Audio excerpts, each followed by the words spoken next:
Salut les amis, j'espère que vous allez bien. On est lundi, retour des vacances. J'espère que vous avez bien profité si vous en avez eu, si vous êtes parti au soleil.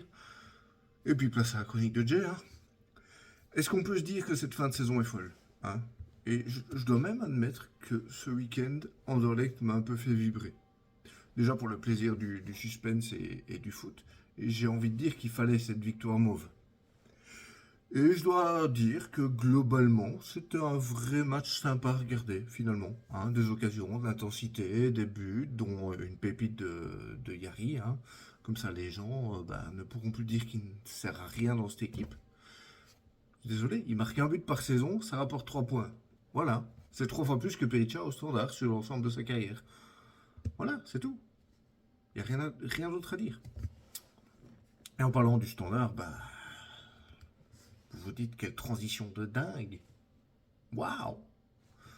Parce que on va parler forcément du Royal Circus Standard 777 Partners, tout ce qu'on veut. C'est un cirque, c'est un cirque. Hein, voilà, 777 se serait rendu compte qu'investir dans le foot, ça ne rapporte pas d'argent. Oh, mon Dieu, il aura fallu 2 ans pour se rendre compte de ça. Eh ben, ouais, c'est pas Football Manager, les gars. Hein. J'aurais pu vous le dire. Hein, acheter des joueurs gratuits, les revendre à 1 million. Au final, t'as rien gagné. Ben oui, non, il n'y a que dans Football Manager que tu gagnes un peu de sous là-dessus. Pas en vrai. Hein. Et donc, ben voilà, ils cherchent à vendre toute la branche foot. Donc, les clubs, les actions qu'ils ont dans certains clubs où ils sont minoritaires, etc. Voilà, ça, c'est ce qu'ils disent, en vérité. Hein. Bon, le dessous de table, la vérité, justement, c'est que les procès tombent les uns après les autres hein, pour les dettes impayées et qu'ils cherchent absolument des fonds pour rembourser et essayer de diminuer les risques. Hein. C'est comme quand le mercredi, vous entendez l'entraîneur dire on n'est pas payé depuis 1 mois et demi, mais nous, ça va, on s'en sort. Je pense surtout aux salariés du club qui sont 60-70, qui eux viennent travailler pour manger finalement. Et puis le samedi, vous avez le responsable du standard, hein, Monsieur Locke, qui va dire non, non, tout est payé, tout le monde est payé en temps et en heure, ne vous inquiétez pas, tout va bien, le club n'est pas en faillite, tout va bien. Alors je ne sais pas si il est réellement débile au point de tout gober ou s'il se fait passer pour un débile. J'ai du mal à le situer entre les deux. Hein. Voilà, je ne sais pas si vous avez un avis là-dessus, n'hésitez pas à me le dire en commentaire. Mais bon, voilà. Et là, du coup, depuis 3 jours, on a toutes les rumeurs les plus folles qui sortent. Hein. Là, la plus grosse, on va dire, celle qui revient le plus souvent, c'est le retour de Lucien Donofrio. Voilà, j'en ai vu quelques-uns sur les réseaux dire Bruno revient. Je ne dirais rien. On a quand même entendu même Philippe Albert dire qu'il fallait remettre le duo du Châtelet-Luson au Rennes. Alors bien sûr, on rêve tous ce soit un repreneur liégeois qui ait le portefeuille de Mark Cook. Mais la vérité, c'est qu'il n'y en a pas et qu'on va se diriger vers un investisseur étranger. Donc là, de toute façon, dans l'idée, il faut sauver le club. Et quelque part, peu importe d'où vient le portefeuille, tant qu'il maintient le blason en vie. Voilà. Hein.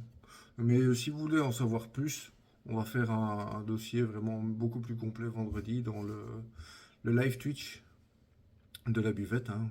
Je vous rappelle, vendredi 20h30, un vendredi sur deux. Sur le live, la chaîne c'est TJ1323. Donc voilà, n'hésitez pas, venez en parler avec nous. On se fera un plaisir de vous accueillir. Le coup de pub étant passé, partons maintenant en Allemagne pour les 2 stades folles du week-end. La première, c'est la Schalke 04, donc le club qui, pour rappel, a 2 Belges à sa tête, hein, avec Wilmots qui est directeur sportif et Karel Gerhardt le coach. Ils viennent d'éviter la relégation en Division 3, donc déjà c'est pas mal.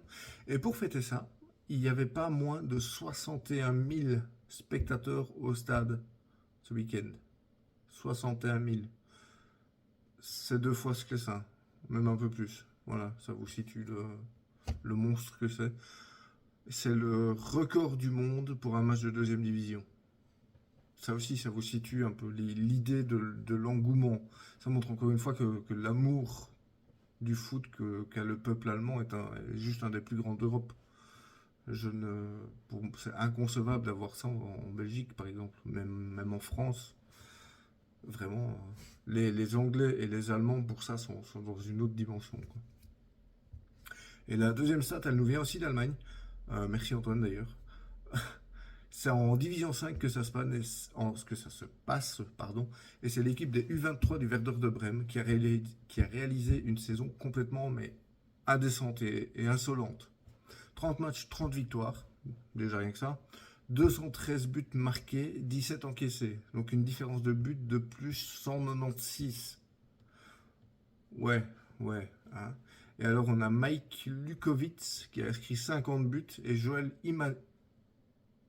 Imazuen qui en a marqué 41.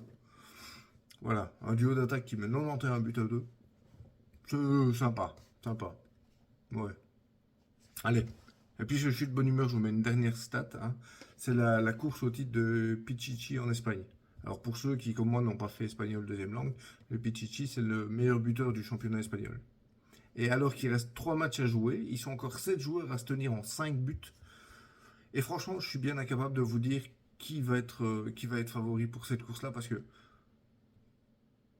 tout est possible. Voilà, on va le dire comme ça. Autant en Belgique, c'est plié, c'est Denki qui va être meilleur buteur.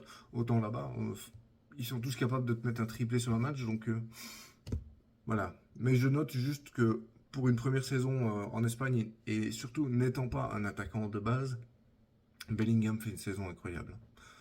De là à dire que si le Real remporte la Ligue des Champions en plus, il deviendra le favori pour le Ballon d'Or, il n'y a qu'un pas que je franchirai sans crainte. Mais bon, vu qu'on sait tous que Marco Reus va claquer un triplé pour son dernier match, la question ne se pose même pas. Allez, on se dit à vendredi pour le prochain live de la buvette. Avec un accent portugais. D'ici là, prenez soin de vous. N'hésitez pas à aller regarder ma dernière interview avec Maxime Lalou qui devrait apparaître là, je crois. Ouais, là. Voilà, hein, oui, je sais, au bout de 2 ans, je ne maîtrise toujours pas vraiment les outils YouTube, mais au final, est-ce que c'est important? Non. Est-ce qu'on s'en fout? Oui, parce qu'au final, tout ce qui nous intéresse, c'est le foot. Allez, ciao les amis.